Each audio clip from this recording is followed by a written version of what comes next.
Welcome to the Meristem Minute. Today, we are going to continue our biocontrol series. We have Dr. Allison Jack here with us from New Leaf, and we're excited because she's going to talk to us about GuardX. She's going to tell us what it means to us in the field, what it means to farmers. So, with that, Allison, take it away. Thanks, Melanie. So Gardex is a really unique biocontrol product. The active ingredient is a living bacteria, a PPFM, and it has a unique mode of action. So it does not directly kill larvae, but it does stimulate the plant's own defenses so that the plant can better protect itself.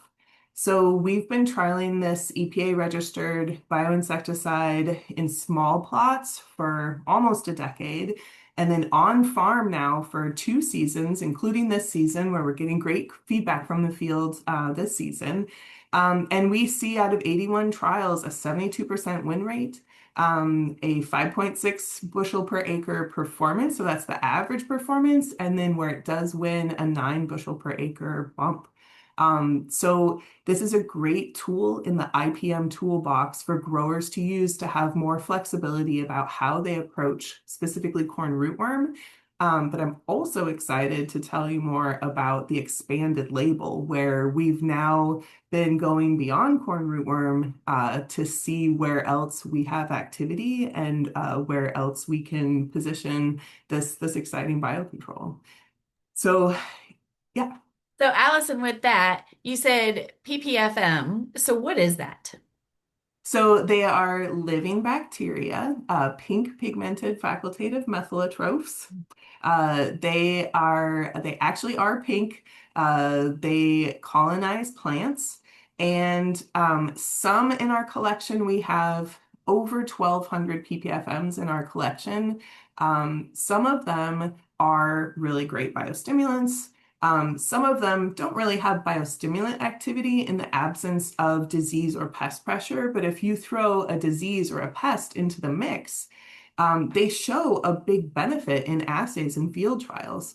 So we've spent years delving into how does this happen and how does this work?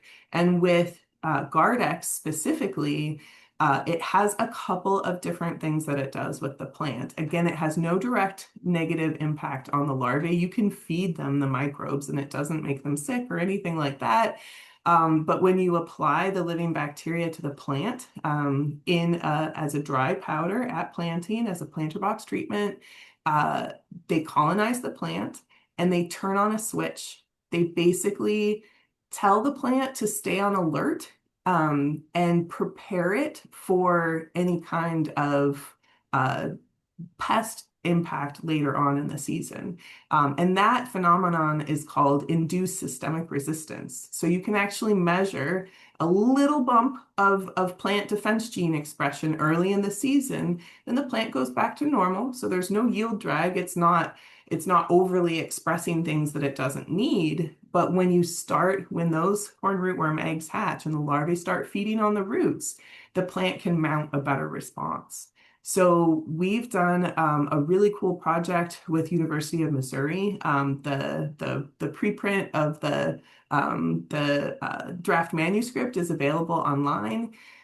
We've seen two things with our academic collaborators. One, feeding mitigation, and feeding almost confusion, you could call it. What the larvae do to find the root after they hatch is they follow a trail of carbon dioxide. When you add Gardex to plant roots or to corn roots specifically, corn will put out a ton of basically a feeding repellent. It's a volatile chemical or gas that will come out of the root and mask that trail of carbon dioxide. So the larvae cannot find the root. And then the other thing that it does is if there is any feeding, and you can see that here in these images, the priming of the plant's defenses helps it compensate from the damage. So all plants do compensatory root regrowth if there's physical damage to the root, and you can see that on the left. But Gardex helps the plant massively regrow roots where they have been damaged, and that helps with standability, which is such an issue with corn rootworm. So not only are we moving away from what most of the market's playing in that biofertility perspective, but we're moving into biocontrols. But when you can regenerate root growth, you're getting a bit of that biofertility because you have those bigger root systems that can then take up greater amounts of nutrients. Yeah, we even had growers call us this season and say, "Oh no, I think I have really bad corn rootworm. I need you to come and check it out. Like maybe we had an issue." And we sent a team out. I believe this was with your team too. We sent a team out together. The grower was so impressed with what they saw. 3 weeks after that initial damage, where there had been heavy feeding and a little bit, goosenecking and some of them falling over, they literally stood themselves back up. And they were so blown away. Like, how could that happen? Well, this is how that happens. It really changes the way the plant is responding to its environment, makes it more resilient, and makes sure it's standable by the end of the season.